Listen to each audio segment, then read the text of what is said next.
Hola, mi nombre es Nani Serrano y voy a presentar gestos codificados aquí en la sala Jaume Valor.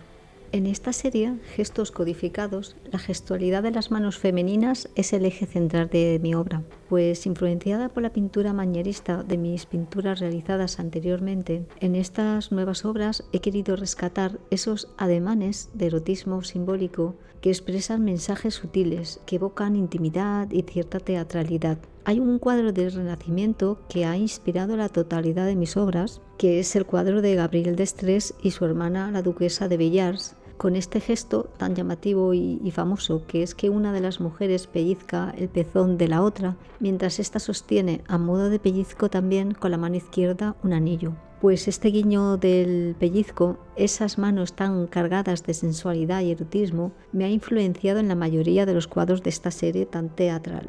Por otro lado, también me interesa el hecho de que las manos reflejan ese mundo interior de cada persona, digamos que esas ideas y esas emociones que la mente genera, que las manos expresan sin palabras, nos ayudan a enfatizar el mensaje que queremos comunicar, ¿no?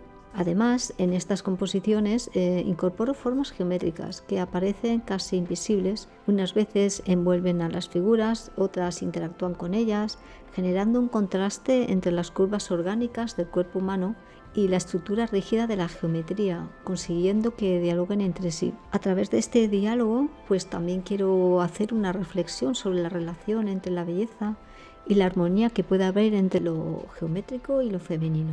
En cada pieza busco esa armonía visual y crear un espacio para la contemplación. Aconsejo ver mi obra muy de cerca para observar esos matices que se pierden al alejarnos de la obra. Bueno, mi estilo es figurativo.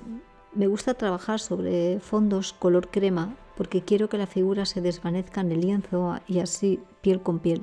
Mi paleta de color es muy suave, con reflejos rojizos y azules, tonalidades serenas que acentúan mi interés por lo íntimo. Pues hace bastante tiempo que escogí la aerografía como medio de expresión. Con esta técnica descubrí cuál era mi lenguaje y mi identidad como artista. Me permite experimentar con transparencias y suavidad y así reforzar el carácter etéreo y emocional de mi propuesta.